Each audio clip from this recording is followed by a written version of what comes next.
नमस्कार साथियों, आज हम Kota open 2025 BA final year के लिए SD06 का बोर्ड पेपर देखेंगे, जिसके अंदर है अपना सब्जेक्ट रहेगा हिंदी भाषा एवं प्रयोजन मूलक। बीए फाइनल ईयर वालों के लिए इसके अंदर SD06 इसका कोड है और यही प्रश्न आपको पेपर में देखने को मिलेंगे। अपन खंड अ पढ़ेंगे, खंड ब पढ़ेंगे, खंड स पढ़ेंगे। इसके अंदर आप खंड अ के अंदर 20 क्वेश्चन मिलेंगे, अतिरिक्त लघुरात्मक, लघुरात्मक और निम्नात्मक। आपको 3 टाइप के क्वेश्चन मिलेंगे और यही क्वेश्चन आपको मॉडल पेपर जो कि कल आपका पेपर है या परसों है या 2026 के अंदर होने वाला है या 2025 के दिसंबर में होने वाला, तो यही आपको क्वेश्चन देखने को मिलेंगे। तो मैंने आपको बताया था कि PS 06 और 05 के अंदर सारे के सारे मॉडल पेपर इसी पेपर में से छपे थे, जो मैंने पहले मॉडल पेपर वगैरह डाले थे। तो अब आप मॉडल पेपर अच्छे से देख लेना और एग्ज़ाम में जाने से पहले इस वीडियो को 2 से 3 बार जरूर देख लेना। पेपर यहीं से छपेगा, देख लेना आप। तो सबसे पहले हमारा हिंदी भाषा एवं प्रयोजन मूलक का जो टॉपिक है, हिंदी भाषा की उत्पत्ति और विकास, ये हमारा फर्स्ट टॉपिक रहेगा।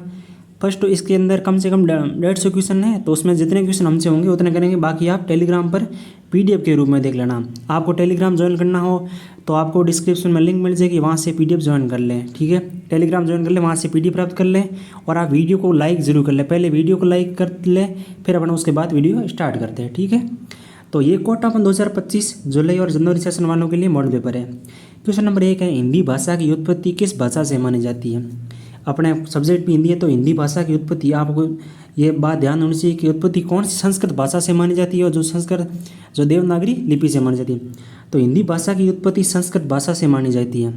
संस्कृत से अपभ्रंश, प्राकृतक और फिर आधुनिक कार्य भाषाएं विकसित हुई है। हिंदी अपभ्रंश की एक शाखा है, शौरसेनी अपभ्रंश से मानी जाती है। कौन सी अपभ्रंश है? शौरसेनी अपभ्रंश। अब क्वेश्चन नंबर 2 है, प्राकृतिक भाषा क्या है और इसका हिंदी से क्या संबंध है। प्राकृतिक भाषा क्या है और इसकी हिंदी से क्या संबंध है। प्राकृतिक इसका संबंध क्या है? तो प्राकृतिक भाषा संस्कृत से विकसित जन भाषा है, जैसे कि शौरसेनी, मगधी, अर्धमगधी आदि प्रमुख भाषाएं थी, जो हिंदी का मूल शौरसेनी प्राकृतिक थी। ठीक है, ये प्राकृतिक भाषा का हिंदी से संबंध है। अब क्वेश्चन नंबर 3 देखते हैं, हिंदी भाषा का विकास किन चरणों में हुआ। हिंदी भाषा का विकास किन चरणों में हुआ। तो हिंदी भाषा का विकास 3 चरणों में हुआ है। आपको मोस्ट इंपोर्टेंट क्वेश्चन है, हिंदी भाषा का विकास 3 चरणों में हुआ था। 3 चरण कौन से? पहला अपना हो जाएगा प्राचीन हिंदी। कौन सा हो जाएगा? प्राचीन हिंदी। ये 1000 से 1400 ईस्वी तक प्राचीन हिंदी। 2 नंबर पे अपना है मध्यकालीन हिंदी, 1400 से लेकर 1800 ईस्वी तक। और तीसरा हमारा हो जाएगा आधुनिक हिंदी, 1800 से लेकर अब तक। 1800 अब तक, अब 2022, 2025, 2026 तक, अब तक मतलब वर्तमान काल तक। ठीक है, ये 3 चरण है, ये याद रखना। प्राचीन हिंदी 1000 से 1400 ईस्वी तक, मध्यकालीन हिंदी 1400 से लेकर 1800 ईस्वी तक और आधुनिक हिंदी 1800 से लेकर अब तक। अब क्वेश्चन नंबर देखते हैं 4 नंबर क्वेश्चन। द माइंड जी के हमारा चैनल है, आप चैनल को जरूर सब्सक्राइब कर लें। आपको यहीं पर सारे मॉडल पेपर, असाइनमेंट सारे के सारे टेलीग्राम पर मिल जाएंगे और यहीं पे आपको यूट्यूब पे उपलब्ध करा दिए गए हैं। हिंदी भाषा के विकास में किस अपभ्रंश का योगदान मुख्य रूप से है।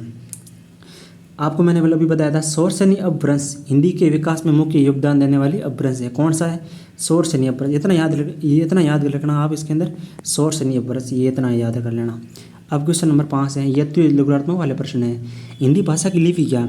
तो हिंदी भाषा की आपको सभी को पता है, जो कॉम्पिटिशन एग्जाम की तैयारी करते हैं उनको सभी को पता है। तो हिंदी भाषा की लिपि है देवनागरी। ये अति लघुरात्मक क्वेश्चन आए तो अपना आंसर हो जाएगा देवनागरी लिपि।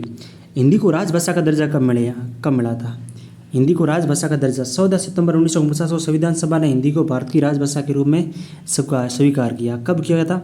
14 सितंबर 1949 को। 14 सितंबर को क्या मनाया जाता है? 14 सितंबर को क्या मनाया जाता है? तो आप एक बार दिमाग में सोच लें, 14 सितंबर को क्या मनाया जाता है। 14 सितंबर को हिंदी भाषा दिवस मनाया जाता है। कौन सा दिवस मनाया जाता है? हिंदी भाषा दिवस। अब क्वेश्चन नंबर 7 देख लेते हैं, हिंदी भाषा का नाम हिंदी कैसे पड़ा। ये बड़ी सोचने वाली बात है कि हिंदी भाषा का नाम और हिंदी भाषा कैसे पड़ा। तो हिंदी शब्द हिंद, जो कि सिंधु नदी के पार की भूमि से बना है। फारसी भाषा में हिंदुस्तानी भाषा को संक्षेप में हिंदी कहा गया। कौन सी? हिंद है, सिंधु नदी के पार की भूमि है बना है, और फारसी शब्द में हिंदुस्तानी भाषा को संक्षेप में हिंदी कहा गया है। ठीक है, अब क्वेश्चन नंबर देखते हैं 8 नंबर, हिंदी भाषा का प्रारंभिक रूप क्या था। हिंदी भाषा का प्रारंभिक रूप क्या था कि हिंदी भाषा का प्रारंभिक रूप अपभ्रंश भाषा में मिलता है जिसको कई संत कवियों ने अपनाया था। आप चैनल को जरूर सब्सक्राइब कर लें और वीडियो को आप लाइक ज़रूर कर लें। एक लाइक से आपका कुछ नहीं जाता और एक लाइक से नहीं कुछ होने वाला, ठीक है। तो इसलिए आप वीडियो को लाइक ज़रूर कर लें। हिंदी भाषा का साहित्यिक विकास कब प्रारंभ हुआ था। हिंदी भाषा का साहित्यिक विकास 11वीं शताब्दी माना जाता है, विशेष रूप से सिद्धों और नाथपंथियों की रचनाओं से हुआ था।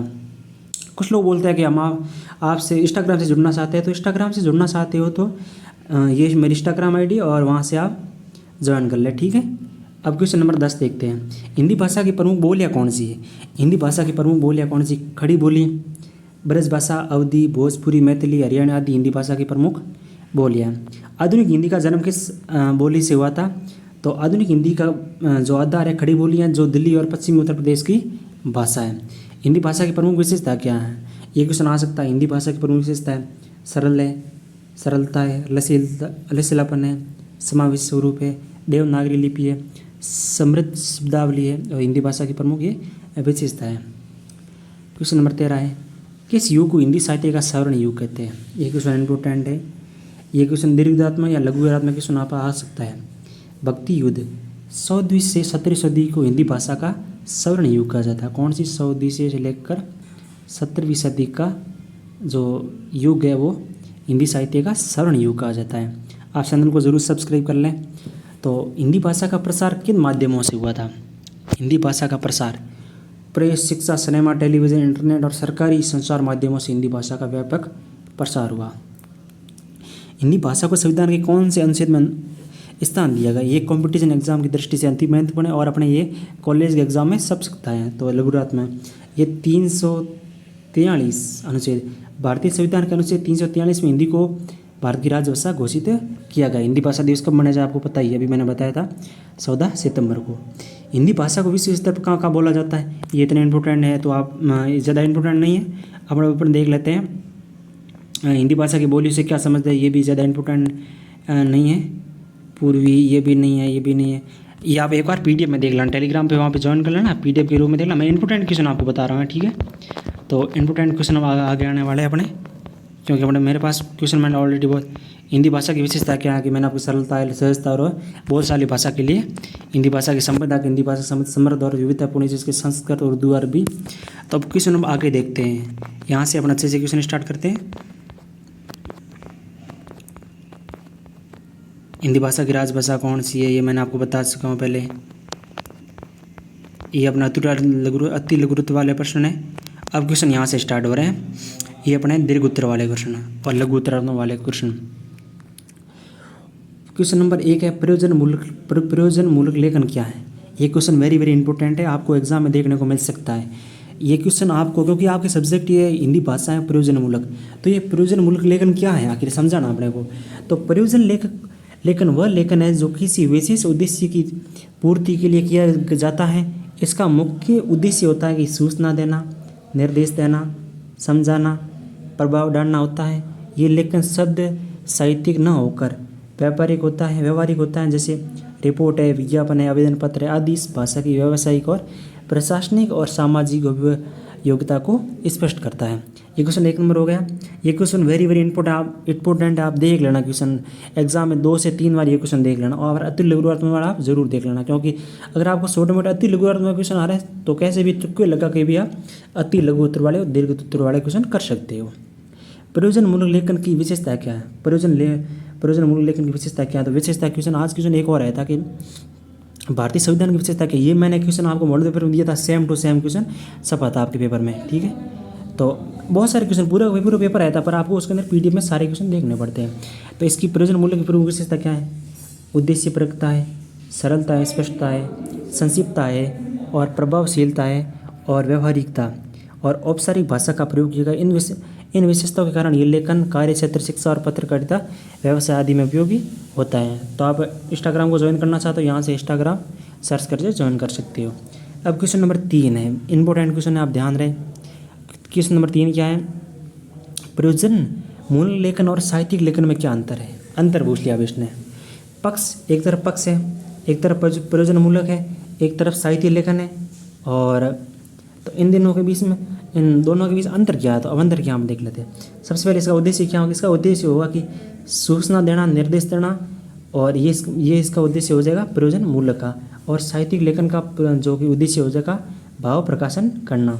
और भाषा कैसी, इसकी सरल और स्पष्ट है, और इसकी कैसी है, सौंदर्यात्मक। और इसकी शैली कैसी है, औपचारिक है और रचनात्मक है। और इसकी रचनात्मक हो जाएगी, इसका क्षेत्र है प्रशासन, शिक्षा, व्यवसाय, साहित्य, कविता और उपन्यास के अंदर। ठीक है, अब क्वेश्चन नंबर देखते हैं आगे। अब क्वेश्चन है 4 नंबर क्वेश्चन है, वर्तमान समय में प्रयोजन मूलक लेखन का क्या महत्व है। आज के तकनीकी और सूचना युग में प्रयोजन मूलक लेखन अत्यंत महत्वपूर्ण हो गया है। ये शिक्षा, व्यवसाय, प्रशासन, पत्रकारिता, मीडिया, सूचना आदि प्रसार और सरकारी कामकाज में अत्यधिक उपयोगी है। ये समाज को सूचना प्रदान और जागरूक बनाता है। क्वेश्चन नंबर 5 है, शिक्षा क्षेत्र में प्रयोजन मूलक लेखन का उपयोग कैसे होता है। शिक्षा के क्षेत्र में प्रयोजन लेखन मूलन का मुख्य प्रयोग जो था परीक्षा उत्तर लेखन, प्रोजेक्ट रिपोर्ट, बायोडाटा, शोध लेखन, प्रस्तुतिकरण, आवेदन पत्र आदि से होता है। इससे विद्यार्थियों में व्यवहारिक लेखन क्षमता और सोचने की शक्ति विकसित होती है। अब क्वेश्चन नंबर 7 देखते हैं, प्रयोजन मूलक लेखन के मुख्य प्रमुख रूप कौन कौन से हैं। प्रयोजन मूलक लेखन के प्रमुख रूप कौन कौन से हैं, तो प्रमुख रूप हो जाएंगे इसके अंदर पत्र लेखन, कौन सा हो जाएगा, पत्र लेखन, प्रतिवेदन लेखन, विज्ञापन लेखन और संवाद लेखन।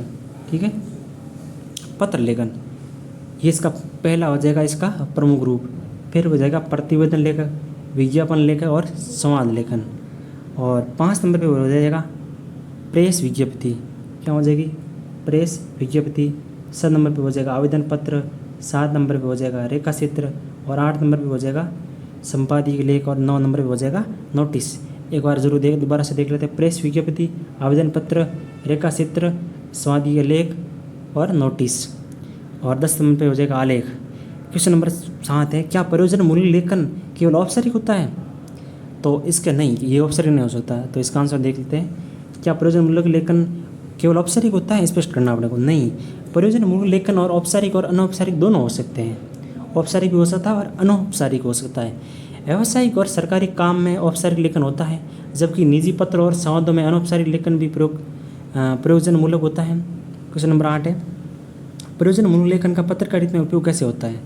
कि पत्रकारिता में समाचार लेखन, संपादकीय रिपोर्ट, साक्षात्कार, प्रेस विज्ञप्ति, विज्ञापन और प्रयोजन मूलक लेखन के रूप में है। ये जनता को त्वरित, स्पष्ट और सटीक सूचना देता है। ठीक है, अब क्वेश्चन नंबर देखते हैं 9, तकनीकी विकास ने प्रयोजन मूलक लेखन को कैसे प्रभावित किया है। तकनीकी विकास ने इसे अत्यधिक व्यापक और डिजिटल बना दिया। ईमेल, वेबसाइट, कंटेंट, ब्लॉग लेखन, social media post, online report आदि इसके रूप है। क्वेश्चन नंबर 10 है, विज्ञापन लेखन एक प्रयोजन मूलक लेखन क्यों है। विज्ञापन लेखन एक प्रयोजन मूलक लेखन क्यों है। विज्ञापन लेखन एक उद्देश्य वस्तु या सेवा की जानकारी देकर उपयोक्ता को आकर्षित करना होता है। ये प्रभावी, संक्षिप्त और आकर्षक भाषा में प्रस्तुत होता है, इसलिए एक महत्वपूर्ण प्रयोजन मूलक लेखन है। ठीक है, ये क्वेश्चन आप इंपॉर्टेंट क्वेश्चन आप जरूर से 2 से 3 बार देख लेना है, पीडीएफ में भी देख लेना और क्लास को 3 से 4 और देख लेना 2 की स्पीड से। आपको सारे के सारे क्वेश्चन यहीं से आएंगे, देख लेना आप। क्या प्रयोजन मूलक लेखन में भावना स्थान पाती है। मुख्यतः नहीं, क्योंकि प्रयोजन मूलक लेखन उद्देश्यपूर्ण और तर्कयुक्त होता है, परंतु कहीं कहीं भावात्मक अपील का भी उपयोग किया जाता है, जैसे विज्ञापन और संवाद के अंदर। आप चैनल को सब्सक्राइब जरूर कर लेना। इस वीडियो पे आए तो आप चैनल को सब्सक्राइब करके ही जाना, क्योंकि आपको जो भी आपके घर में छोटे बड़े भाई बहन हैं उसको आप चैनल की लिंक भेज देना, क्योंकि यहाँ पे आपको सारे असाइनमेंट मिल जाएंगे, सारे मॉडल पेपर मिल जाएंगे, जो भी जानकारी होगी सबसे पहले आपको यहीं मिल जाएगी। प्रशासनिक क्षेत्र में प्रयोजन मूलक लेखन का क्या योगदान है। प्रशासनिक कार्यों में पत्राचार, आदेश, अधिसूचना, प्रतिवेदन, अनुबंध आदि प्रयोजन मूलक लेखन के माध्यम से ही होते हैं। इससे प्रशासनिक कार्य दक्षता और स्पष्टता से संचालित होता है। क्वेश्चन नंबर 13 है, सामाजिक जीवन में प्रयोजन मूलक लेखन की भूमिका क्या है।